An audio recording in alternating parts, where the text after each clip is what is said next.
En el nombre del Padre, del Hijo y del Espíritu Santo. Amén. Muy buenas noches, Padre Dios. Gracias por este día que nos das. Gracias por tu infinito amor y tu infinita misericordia. Señor Jesucristo, envía a tu Espíritu Santo a nuestras mentes para que este conocimiento se transforme en vida.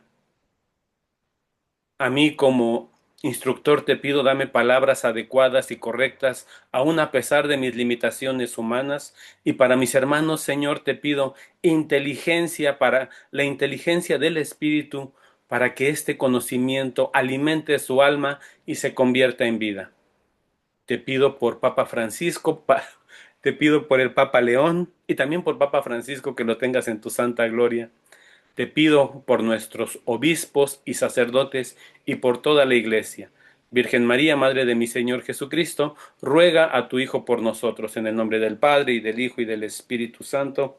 Amén. Muy bien, mis queridos hermanos, un placer. Estamos, aparte de esta, a 2 clases de terminar este semestre. Tengo entendido que el semestre termina el 19 de septiembre, el 19 de junio. Entonces, aparte de esta, que es la última de mayo, creo que tenemos 2 clases más y que intentaremos aprovechar al máximo. Estamos revisando, antes de que comience, ¿alguien tiene algún comentario, algo que quisiera compartir antes de comenzar? ¿Todo No, bien? ninguna. Todo bien. Entramos de lleno para aprovechar al máximo. Como siempre, siempre hago estas aclaraciones. eh, de antemano reconozco mis limitaciones, intento siempre ceñirme al magisterio de la Santa Madre Iglesia, pero también me puedo equivocar en algunas consideraciones o en algunas formas de expresión, puedo ser incorrecto y siempre estoy sujeto a la corrección, por supuesto. También la segunda advertencia que siempre hago, lo que estamos viendo es apenas una información a vuelo de pájaro, es como mantequilla en virote, solamente la embarradita. Evidentemente, explicando tan brevemente, es imposible profundizar a tal manera que alguna información puede quedar confusa. Yo siempre les invito a cotejar con el magisterio bimilenario de la Santa Madre Iglesia. Dime, QK, es una K, perdón, una K y una Q, perdón. Soy Carla, maestro Ah, Samuel. Carlita, ¿qué tal? Buenas noches. Dime. Maestro, me surge la duda que por ejemplo, en las ocasiones que hemos tenido la oportunidad de leer dentro de la clase, Sí. algunos maestros nos dicen que debemos decir palabra de Dios, otros nos dicen que no, y eso ya me creó confusión. ¿Qué nos puede No, decir al no, respecto? no. Esto tiene que ver con tu propia sensibilidad espiritual. Yo, por ejemplo, tomo clases, incluso he tomado clases con obispos en temas académicos, por supuesto, de la Santa Biblia, de teología, y muchos empiezan incluso sin hacer oración. Yo personalmente hago la oración y la gran mayoría de mis profesores sacerdotes la hacen. Entonces, si algún maestro o instructor le gusta y prefiere tener ese detalle y esa sensibilidad hacia la palabra de Dios, resaltándola, está muy bien. Si alguien no lo hace, no por eso es un hereje, ¿correcto? Entonces, no, yo es con la maestra que te dijo esto, sugiero que lo intenten y si a veces a mí se me pasa, pues les pido una disculpa. De hecho, cuando yo leo la palabra, suelo recitar en primera instancia las palabras de Samuel al sacerdote Elí. Bueno, él pensaba que le hablaba a Elí, pero le hablaba a Dios y que le dice, habla Señor, que tu siervo escucha, para comenzar a leer la escritura. Pero, insisto, no es malo no hacerlo y es un buen detalle de sensibilidad, de piedad hacia a la Sagrada Escritura. Sin embargo, que también no nos vayamos al extremo opuesto y pensar que quien no lo hace comete un error grave o es menos espiritual o algo así, ¿no? También. Sí, es que sí, me comentó que eso no se hacía, que no se decía palabra de Dios porque era la clase. Y con otros Es, maestros, pues sí lo habíamos estado haciendo. Y de hecho, ellos no, nos pedían que dijéramos palabra de Dios. Entonces sí, yo sí, dije, sí. oh, pues. Es como el famoso tema de si en la Santa Misa podemos levantar las manos en esta actitud de oración. ¿La han visto? Sí, y que hay un eterno debate en ese sentido. sí, Está la postura en la que el santo misal indica que esta es una pose sacerdotal, pero no indica, aunque también está el ritual, el instructivo de gestos textuales para la Santa Misa, no se indica que no se pueda hacer. Entonces está quien se pone muy estricto con el tema litúrgico y dice, no, no, no lo hagan. Y está quien les dice, no, no seamos tan rigoristas o tan legalistas y permitamos, es un eterno debate que yo, por si las dudas, prefiero hacer un gesto diferente, yo uno mis manos, pero si algún hermano lo está haciendo así, no, no, no voy a decirle, hey hermano, estás mal, o a lo mejor no en ese momento, ¿no? Es un sí, debate eterno ahí. Muy bien. gracias. Muy bien, aunque sí, ciertamente la liturgia tiene una razón de ser y hay que ser cuidadosos, pero no legalistas ni rigoristas, porque a veces podemos ser más farisaicos que cristianos. Muy bien, quise comenzar la clase con retomando tres aspectos de los errores soteriológicos que ya habíamos visto, pero quiero resaltar tres de ellos. El primero es el antepenúltimo bullet, que dice, soy católico solo para darle equilibrio a mi vida, en el sentido de los aspectos soteriológicos de Mateo. Y no, es un grave error. Y en este sentido yo quiero felicitarlos a ustedes, porque si están estudiando teología, bueno, en este caso, Sagrada Escritura, es porque el Espíritu Santo les movió y ustedes respondieron a ir algo más allá que solo llevar una vida espiritual equilibrada. Lo que ustedes buscan, lo que su corazón les está pidiendo y que es una moción del Espíritu, es algo más allá. Ustedes están dando un sí al Espíritu Santo porque decir, bueno, tengo una bonita familia, tengo mis hijos, tengo mi trabajo y también tengo mi espacio de mi vida espiritual, voy a misa los domingos. Ustedes dicen, no, para mí no es suficiente, quiero algo más. Creo que esa es la actitud correcta, no para tener un sano equilibrio, sino para entregar nuestra vida a Dios. Quería resaltar ese punto y me voy a los dos últimos bullets que resalté en rojo. El primero ya lo había dicho y ambos son dos graves errores teológicos. El último bullet dice solo la fe basta. Ustedes lo saben, este es una de las cinco solas que encabezan el movimiento protestante, donde la iglesia ha sido fuertemente lastimada con este error teológico y doctrinal, y el cual indica que solo la fe basta para salvar. Las obras son innecesarias, inútiles, e incluso algunos, no en la iglesia católica, fuera de la iglesia católica, tratan a las obras de caridad, a las obras de amor, como trapos de inmundicia, cosa que es muy triste. Y lo explicaremos más adelante. Y por último, el penúltimo bullet en rojo.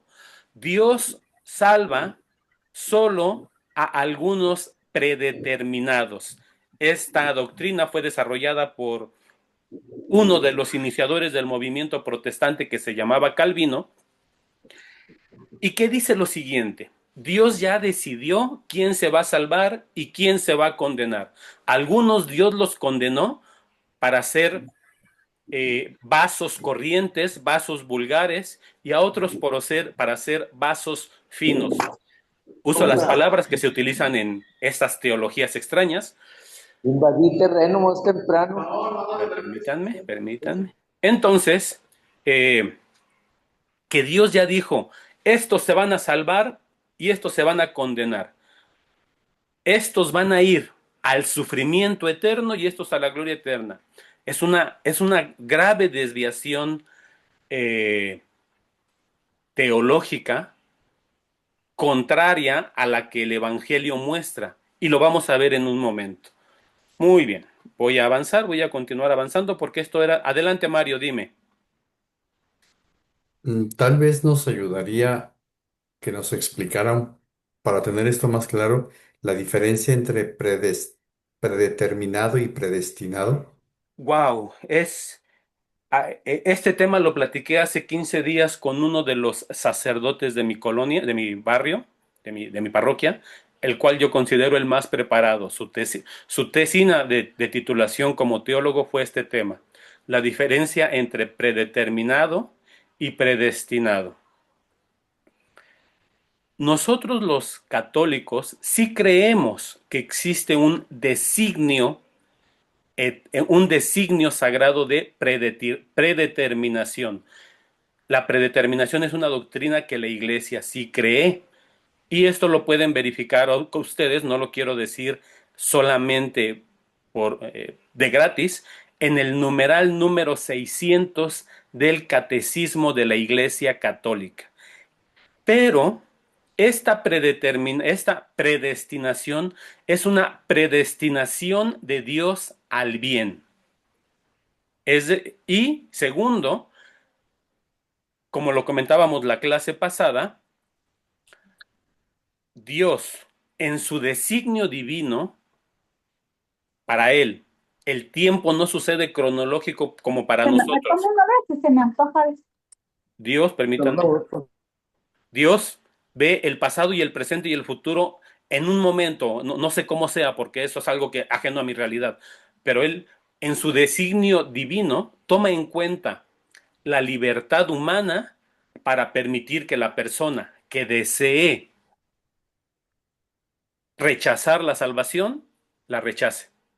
Eso es la predeterminación. Si creemos en una predeterminación de Dios a que todos sean salvados, pero respetando el libre albedrío.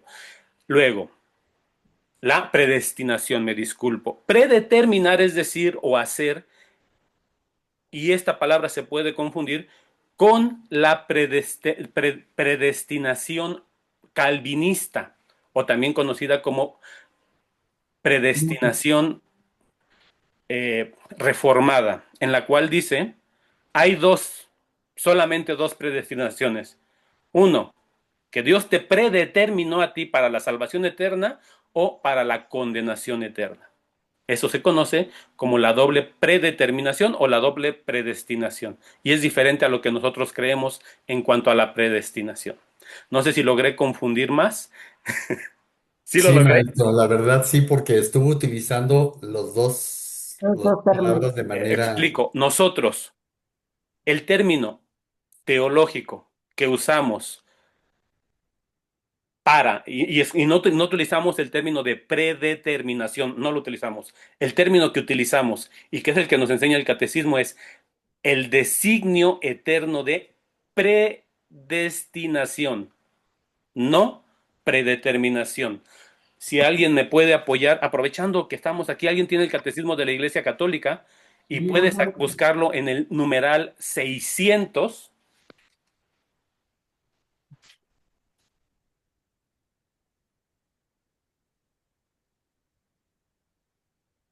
Yo lo leo, maestro. ¿Quiere que se lo lea? Por favor, César, si fueras tan amable. Dice, dice, para Ya lo Dios, Adelante. sí, para Dios todos los momentos del tiempo están presentes en su actualidad. Por tanto, establece su designio eterno de predestinación, incluyendo en él la respuesta libre de cada hombre a su gracia. Sí, verdaderamente se han reunido en esta ciudad contra tu santo siervo Jesús, que tú has ungido, Herodes y Poncio Pilato con las naciones gentiles y los pueblos de Israel, de tal suerte que ellos han cumplido todo lo que en tu poder y tu sabiduría habías predestinado. Dice que están hechos. Muy Dios bien. ha permitido los actos nacidos de su Continúa, ceguera. continúa, termina. Dios ha permitido los actos nacidos de su ceguera para realizar su designio de salvación. Ese es el número El 600, numeral maestro. 600 del Catecismo de la Iglesia Católica. Entonces, nosotros no utilizamos como palabra teológica la palabra... Ah, ya sé por qué se los confundí, porque yo usé la palabra predeterminado en mi texto y me confundí.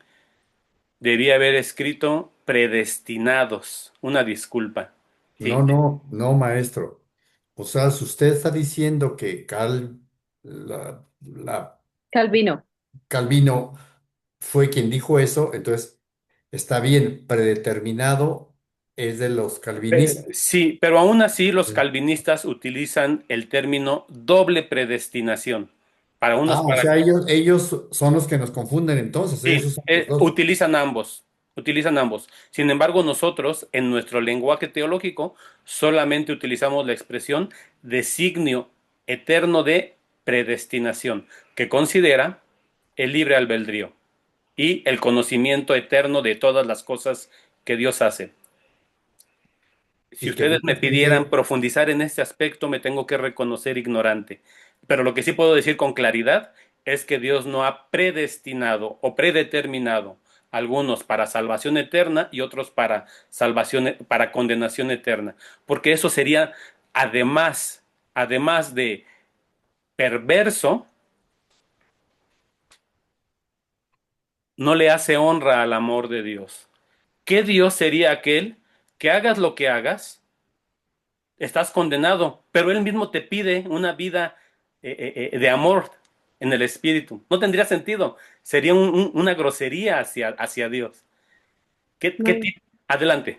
Maestro, también sería como algo contrario a la esperada de la segunda venida cuando dice que en algún momento se abrirán las conciencias. ¿Qué caso tendría? Hay varias cosas que no tienen sentido teológicamente hablando de la predeterminación o doble Ujú. predestinación protestante. Por ejemplo, el diablo sería un auténtico payaso. Digo, sí lo es, ¿no? Pero sería un auténtico payaso porque ¿para qué tienta a los que ya están predestinados a la condenación? Si haga lo que haga el diablo, se van a condenar. ¿O para qué tienta a los que están predestinados a la salvación? Si hagan lo que hagan, no se, sería una narrativa inútil y lógica. Bueno, muy bien. que es Vamos, como la teología que va contra la libertad del hombre. no tendría exactamente, sería totalmente ilógico y contrario al amor de Dios. Sí, Muy bien, entonces avancemos para lograr salir de esta perdón. parte. Ya habíamos hablado de que la salvación de Cristo redime no solo el alma a la vida eterna, sino que redime al ser humano completo, cuerpo, alma. Aquí hay términos teológicos completos, pero lo voy a decir rápido. Cuerpo y alma espiritual que componen al ser humano, a la creación entera, a nuestros sistemas sociales, políticos, económicos. Nosotros como cristianos no pertenecemos a ningún partido político. Podemos participar y, y además tenemos la obligación de una vida comprometida con el bien común sin sentirnos parte de una ideología específica, porque no pertenecemos a ninguna ideología. Es más, si simpatizamos con alguna postura, nuestra obligación como cristianos es purificarlas, esas estructuras, esos partidos, esas ideologías, con el Evangelio de Cristo. Si ustedes me preguntan a qué partido perteneces, pues yo pertenezco nada más al de Cristo. ¿He votado por alguien? Pues sí, he votado por alguien, no les voy a decir por quién, no es importante, pero mi función como cristiano es purificar las estructuras que Cristo vino a redimir con mi vida cristiana. Bueno, muy bien, continuamos. Entonces, la salvación no solo es mi alma, es mi cuerpo, mi alma, mi vida espiritual, el universo entero, las estructuras sociales, las estructuras económicas, las relaciones sociales entre los seres humanos, etcétera. Muy bien, continuemos. La soterología la podemos resumir de una manera muy rápida en algo que ustedes, creo que ya lo había dicho, es el querigma. Lo dije en la clase anterior, el primer anuncio. Bueno, lo voy a brincar porque si ya lo dije no quiero dedicar mucho tiempo a esto. Quiero entrar de lleno a los aspectos soteriológicos en Mateo. El querigma, por si acaso alguien no estuvo en la clase anterior, es el primer anuncio. Una pregunta, ¿ven mi pantalla completa o se ve abajo una barra y arriba la imagen? Se ve una barra Ah, no, dándole. quiero que se comparta todo para que se vea mejor porque las letras son pequeñas. Ah, ah, ah. Presentación. Creo que ya se debe de ver solamente un slide. Sí, está mejor. Perfecto, excelente. Bueno, como saben, esta parte ya no viene el manualito. El manualito prácticamente lo hemos terminado, pero estoy profundizando en los aspectos teológicos de Mateo. Y he dividido la soteriología de San Mateo en tres aspectos. El primero, el acto redentor de Cristo. El segundo, las obras como parte del plan de salvación, las obras buenas, las obras de caridad, como parte del plan de salvación de Dios. Y por último, que la salvación, al final, la soteriología, la salvación, depende de hacer la voluntad de Dios. Vamos con la primera, el acto redentor de Cristo. San Mateo es específico que la razón por la cual el Señor Jesucristo tuvo que morir en la cruz es precisamente para el acto redentor del hombre y de la creación entera. Mateo 1:21. Y dará a luz a un hijo y llamarás su nombre y lo pondrás por nombre Jesús. Entre paréntesis, Jesús significa Dios salva, porque él salvará a su pueblo de sus pecados. En este caso, cuando dice a su pueblo, se refiere primero al pueblo judío, pero después en la palabra a su pueblo se refiere a ese pueblo que él mismo llama, que son hombres y mujeres de toda cultura, de toda nación y de todo el mundo. Hombres y mujeres que vivieron antes que nuestro Señor Jesucristo en su parte terrenal, los incas, los aztecas antes de la llegada del Evangelio a América, los chinos, los egipcios antes de que Jesucristo fuera predicado, y hombres que vienen en el futuro después que nosotros. La salvación es para todos ellos. Mateo, el Señor Jesucristo lo enfatiza de su propia voz, Mateo 18, versículo del 11 al 13, porque el Hijo del Hombre ha venido a salvar lo que estaba perdido. Aquí tenemos que recordar cuál es ese acto que hace que todo se pierda, y ustedes ya lo saben de sus clases, lo han tomado, quizás también lo tomaron en su introducción a la Biblia, el acto de desobediencia y separación que el hombre tuvo, el ser humano, hombre y mujer tuvieron ante Dios, y que en la Sagrada Escritura, en el Evangelio, en el libro del Génesis, se nos presenta con los nombres de Adán y Eva apartándose de Dios, ¿correcto? Y que dicha decisión tuvo un efecto en toda la creación. Y las consecuencias son evidentes. No hay que ser muy analista para darse cuenta que el mundo está herido gravemente, y que esa herida la notamos en tristemente cosas evidentes, violaciones, narcotráfico, guerra, actos sumamente lamentables que el ser humano comete a pesar de haber sido creado bueno. Muy bien, la naturaleza humana está caída. Incluso nosotros, ustedes y yo, que hemos sido regenerados en el bautismo, que se nos ha borrado ese pecado original, aún seguimos conservando nuestra tendencia al mal. ¿Recuerdan cómo se llama esta tendencia al mal? Concupiscencia. Conscupiscencia es nuestra tendencia aunque hemos sido regenerados y nuestro pecado ha sido sanado, nuestra naturaleza humana sigue lastimada, y nuestra conscupiscencia nos hace aún caer. Muy bien. Mateo capítulo 20, versículo 28. El Hijo del Hombre no vino para ser servido, sino para servir y para dar su vida en rescate por muchos. Esa es la misión del Señor Jesucristo. Y vean, a mí me llama siempre la atención el hecho de que la iniciativa la tiene siempre Dios. Quien decidió separarse de Dios fue el hombre mismo. Esta figura se nos muestra en la narración del texto del Génesis. Adán y Eva separándose voluntariamente de Dios. Y es mismo Dios quien toma la iniciativa y decide hacerlo de tal manera que la salvación empieza no solo en la cruz, sino desde el momento de la encarnación. En la encarnación, el Señor Jesucristo dice que se hizo igual a nosotros, excepto igual a nosotros en todo, su naturaleza humana es completa, excepto en el que pecado. Ahí empieza En la encarnación empieza la elevación de la naturaleza humana y se complementa en la cruz. Dios mismo decide tomar carne, ¿no?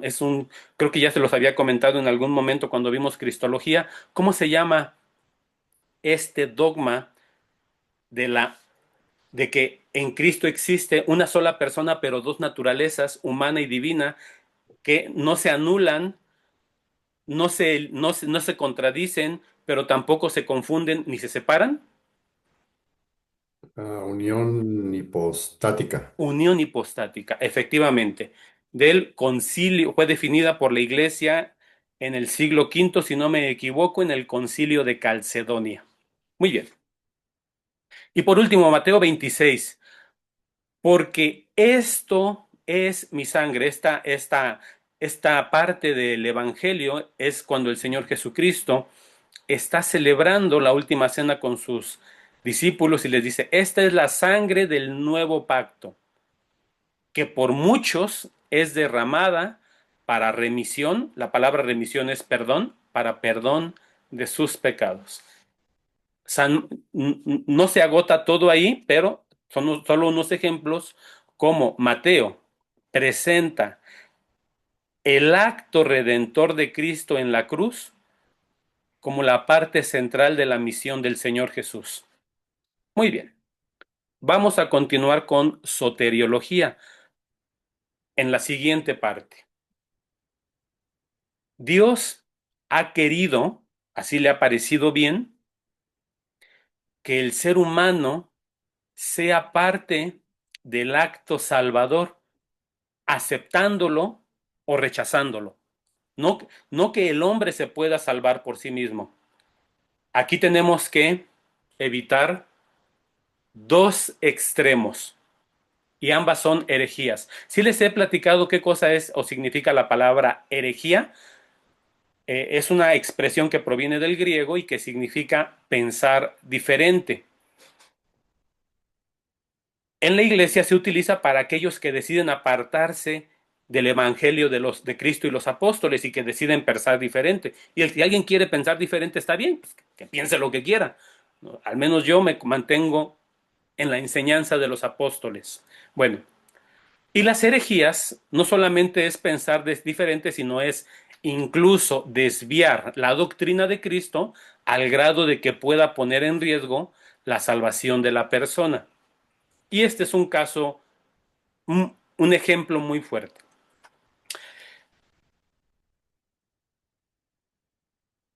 En las iglesias que se separaron de la Iglesia Católica en el siglo XVI y hasta el día de hoy se introdujo una nueva doctrina. Esta doctrina era la de sola fide, es decir, ya la vimos antes, que solo la fe salva, únicamente la fe.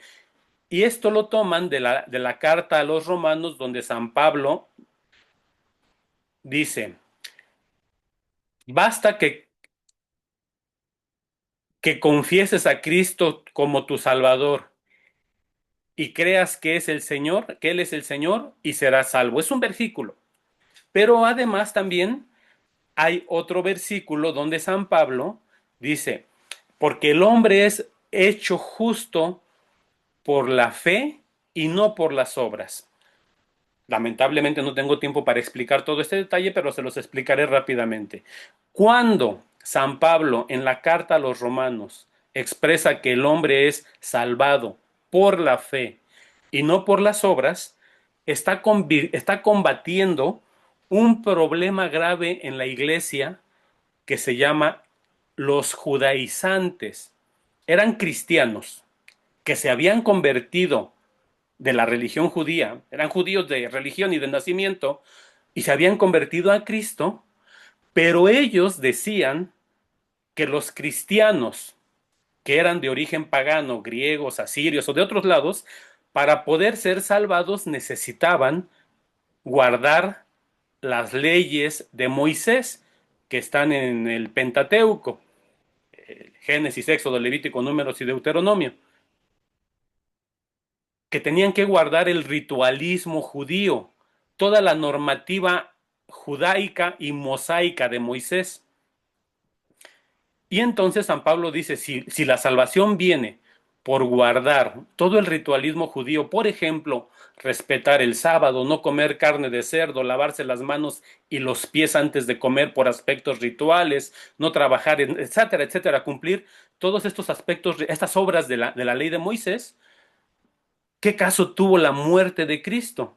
Entonces San Pablo se refería a que el hombre no es justificado por las obras de la ley de Moisés, por el ritualismo, sino por la fe en Cristo Jesús. Pero no solo basta la fe por sí sola no es suficiente.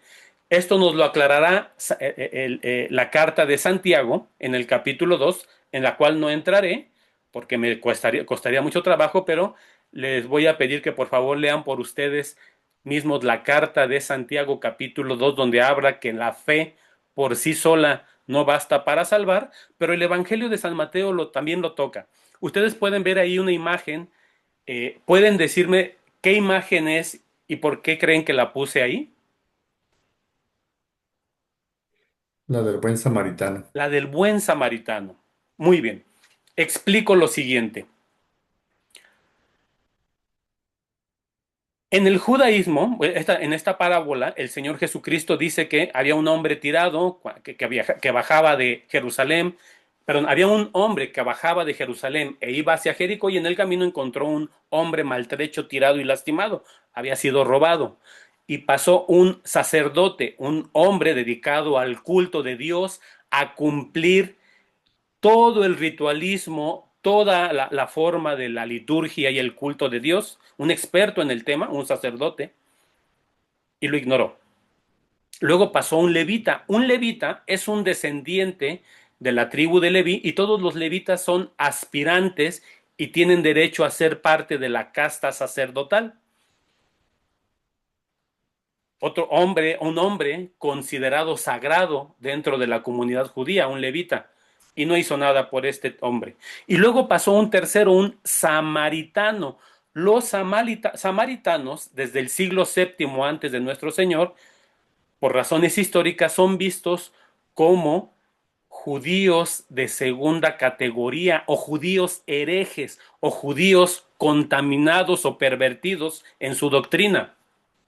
Y el Señor Jesucristo dice que el que hizo la voluntad de Dios no fue ni el sacerdote, un profesional del rito, un profesional de la Sagrada Escritura, tampoco un levita, que es un hombre sagrado, sino este hombre que es considerado por el judaísmo como un judío desviado. Bueno, el Señor Jesucristo es muy enfático que la salvación está asociada a un obrar, pero el obrar no nos viene de nosotros por nuestra propia capacidad, y aquí es a donde yo les quiero decir que no lleguemos a un extremo. Existe una herejía que se llama el pelagianismo. El pelagianismo dice que el hombre se puede salvar por sí solo con sus propias obras. Si esto fuera cierto, entonces el acto redentor de Cristo es absolutamente inútil. Ese es un extremo. El otro extremo es que el hombre no necesita ningún tipo de obras, te basta la fe. Y esa es otra herejía, la herejía de sola fe o muy extendida hoy día entre el protestantismo. Bueno, el Señor Jesucristo en el Evangelio nos da algunos tips, no son todos, no fui exhaustivo, agarré algunos que yo consideré más representativos. Mateo 5, así alumbre la luz de ustedes delante de los hombres. Es decir, el Señor Jesucristo dice que sus seguidores tienen que hacerse notar. Y créanmelo, los buenos sentimientos no se ven, las buenas obras son las que se ven. Dicen que obras son amores y no buenas razones. Creo que algo así he escuchado. Bueno, para que para que vean vuestras buenas obras y glorifiquen a vuestro Padre que está en los cielos. Es decir, el Señor Jesucristo enlaza la glorificación de Dios a las buenas obras de sus seguidores. Aclaro, Nosotros no creemos que las buenas obras, insisto, vienen de nosotros. No son inspiradas por el Espíritu Santo, son de Dios y nosotros le permitimos actuar o le rechazamos actuar. Segundo versículo, creo que es importante. Ahí mismo, poquito adelante, versículo 5, capítulo 5, versículo 20. Porque les digo que si su justicia no fuera mayor que la de los escribas y fariseos, no van a entrar al reino de los cielos. Es decir, el Señor Jesucristo condiciona la entrada al reino de los cielos a tener una vida justa, que sea superior incluso a la de los expertos religiosos de la época, fariseos que se consideraban a sí mismos escrupulosos cumplidores de la ley de Moisés, o los escribas, que eran hombres que no eran sacerdotes ni levitas, pero que eran hombres que sabían leer y escribir y que por lo tanto conocían las escrituras y se les consideraba maestros, los escribas. El Señor Jesucristo asocia la entrada al reino con las buenas, con una vida justa. Y justa no solamente no es no hacer el mal, es hacer el bien. Bueno, Mateo capítulo 7. Aquí el Señor Jesucristo da una lección fortísima. No todo el que me dice Señor, Señor entrará en el reino de los cielos. Fíjense, la entrada al reino de los cielos es hacer la voluntad del Padre. Y a eso dedicaré el siguiente slide. Hacer la voluntad. Podríamos haber muchos que digan, Señor, yo tengo fe en ti. Pero no, si no se hace la voluntad del Padre, aún así, ni diciéndole Señor, Señor, lograremos entrar al reino de los cielos. Pero la que más me gusta es la siguiente, Mateo capítulo 25.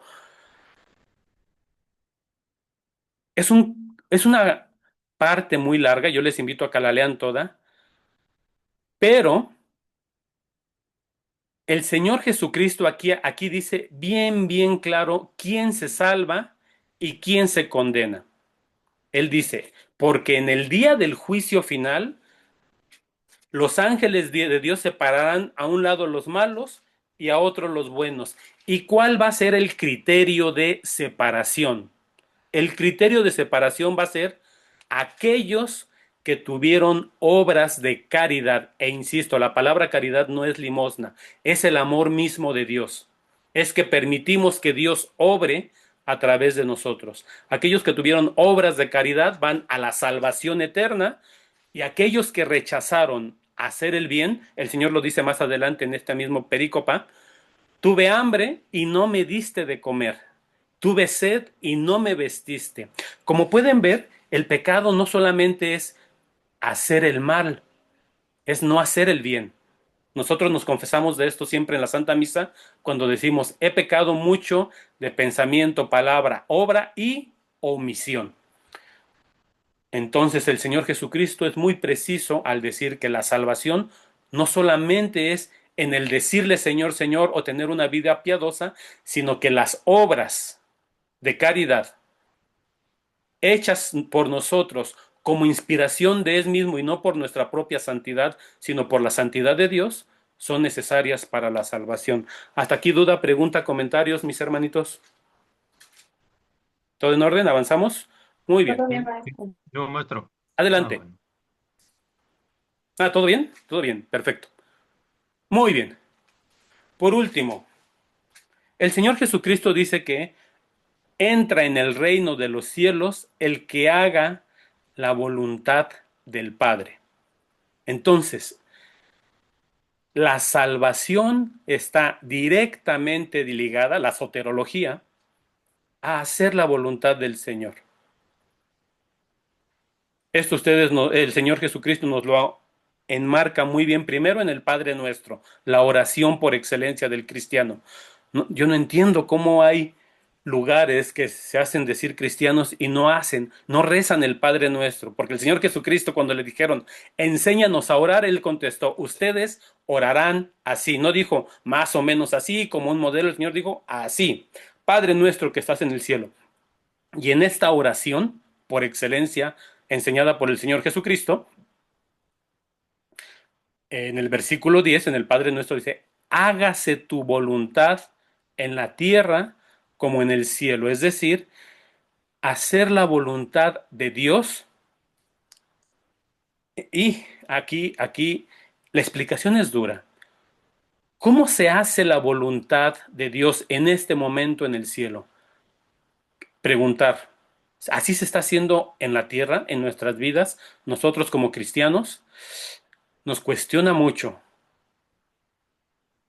Continuamos, Mateo versículo 7, poquito adelante de que el Señor enseñó el Padre Nuestro, el Señor dice, no todo el que me dice Señor entrará en el reino de los cielos, sino el que hace la voluntad del Padre que está en los cielos.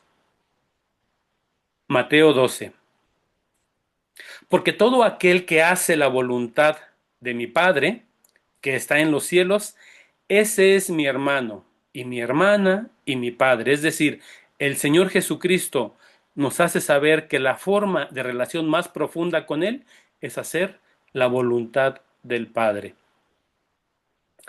El Señor Jesucristo nos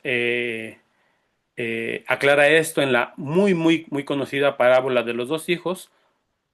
Uno que obedeció al Padre aún a pesar de no quererlo y otro que dijo que lo iba a obedecer y no lo hizo. Ustedes lo pueden verificar completo. Yo solamente diré la parte que quiero resaltar. ¿Cuál de los dos hijos hizo la voluntad del Padre? Dijeron los que lo escuchaban. El primero. Jesús les dijo, de cierto les digo que los publicanos y las rameras van delante de ustedes, refiriéndose a los sacerdotes, levitas, fariseos y escribas, van delante de ustedes en el reino de Dios. Yo cuando leí esto, a mí se me hacía fácil más o menos entender por qué el Señor decía que los sacerdotes, levitas, fariseos y escribas iban por detrás de los publicanos y las prostitutas. Pues porque el Señor enfatiza el pecado de la hipocresía, del ritualismo sin alma, la falta de caridad, etcétera. Pero yo pensé, ¿y por qué el Señor dice que estas personas, un traidor a la patria que era considerado un pecado grave, como un publicano que cobraba impuestos a sus hermanos de raza, de nación, y se los entregaba a los invasores, a los romanos, o una mujer que practicaba un acto que en la Sagrada Escritura es utilizado para ejemplificar lo peor de la perversión del pueblo de Dios, la prostitución, va por delante. La única explicación que hoy día yo entiendo es que estos van por delante, quizás primero porque no tienen soberbia, segundo porque se reconocen pecadores y tercero, más importante, quizás porque practican las buenas obras. Muy bien. ¿Dudas, preguntas, comentarios hasta aquí, mis hermanitos? Yo, maestro, Adelante, César. este, me gustó pues de- el tema de la fe que nos explicó ahorita. Y yo, pienso, también me estaba acordando de una vez, una homilía, el padre decía que, así como usted nos dijo, pero que si yo tengo fe, si digo que tengo fe en Cristo, es porque voy a creer en Él y en su doctrina, en sus enseñanzas, en su vida, en sus mandatos, en su caridad y todo eso, que no debe de ser como un fideísmo, nada más creer por creer, ah, ya tengo Exacto, fe, me voy sí. a creer", sino que tengo que tener fe, pues, y cumplir su palabra. Así como que me acordé de eso.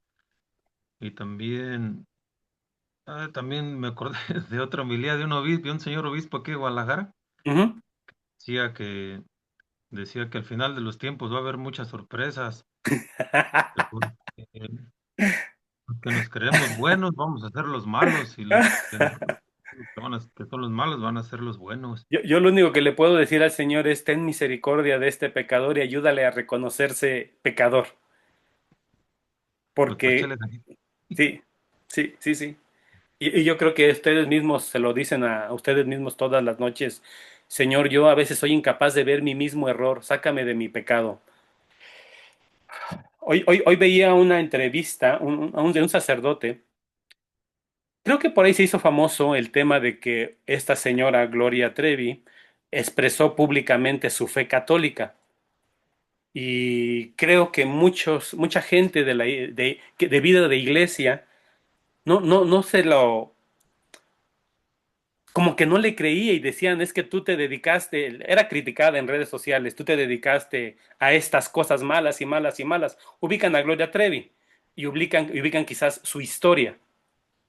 Y ella hablaba de cómo una adoración al Santísimo estaba haciendo en este momento eh, eh, cosas buenas en su vida.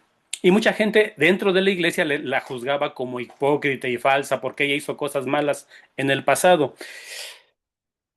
Yo creo que tenemos que tener dos actitudes ante estos hechos. La primera es no ser ingenuos y saber que algunas personas en redes sociales querrían quizás aparentar cosas por el tema de la publicidad, por el tema, o por un mero emocionalismo, o un mero fideísmo, como dices. Pero también tenemos que tener la otra actitud de apertura. Cuando ustedes y yo fuimos llamados por el Señor, no sabíamos todo. Y nuestro proceso de conversión también empezó en momentos en que no reconocíamos cosas que hacíamos mal y que éramos pecadores.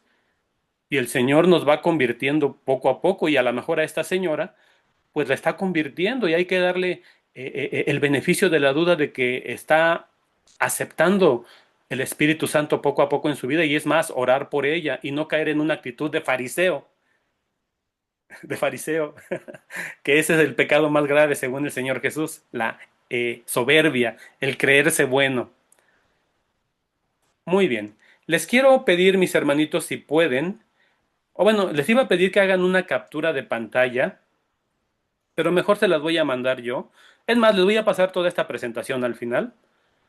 Eh, Aquí hice una pequeña tabla de aspectos soteriológicos de San Mateo y cómo vienen explicitados en el Catecismo de la Iglesia Católica. Esta la hice porque creo que me daba una visión rápida de cómo San Mateo presenta la soteriología del Señor Jesucristo. Pero si gustan hacer una captura de pantalla, ahorita está bien. Y si no, yo intentaré enviarles todo este documento, el que estoy preparando, tan pronto terminemos. Nos faltan 2 clases más. ¿Dudas, preguntas, comentarios, mis hermanitos? También se vale hacer comentarios hacia el profe de mejora. Si ven que algo anda mal, háganmelo saber. Ni modo, tengo que corregir y mejorar. Esto es como para darle un repaso o algo así, Es un ¿no? repaso rápido, sí. Es Ok. un repaso muy rápido de la soteriología en San Mateo. La salvación es por Cristo y su sangre redentora, pero no solamente basta saber y creer que el Señor es el Salvador y el Señor, sino que, como Él mismo lo dice, esta se vive en las buenas obras, a través de una forma de justicia que debe ser superior a los de los maestros de la ley y los fariseos, haciendo la voluntad del Padre. Es lo que acabamos de ver ahorita. Sí. Entonces, procuraré hacérselas llegar. Con esto termino los aspectos teológicos de... ¿Qué es esto? Estas son mi bibliografía que tomé, pero no es importante esta parte. Eh, con esto termino y vamos a pasar. Nos faltan solamente los aspectos de la moral cristiana, y creo que ya. La moral cristiana, y creo que ya. De la teología, ¿qué más nos faltaba? Ya vimos teología,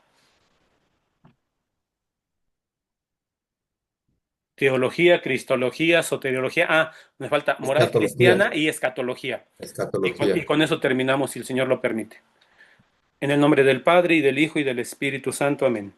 Amén. Sí, mi Señor Jesucristo, te doy gracias por estos momentos que nos regalas. Te pido, mi Señor, que seas generoso con tus hijos, dándoles la luz de tu Espíritu Santo, y que tú corrijas aquellas palabras o expresiones que yo utilicé mal.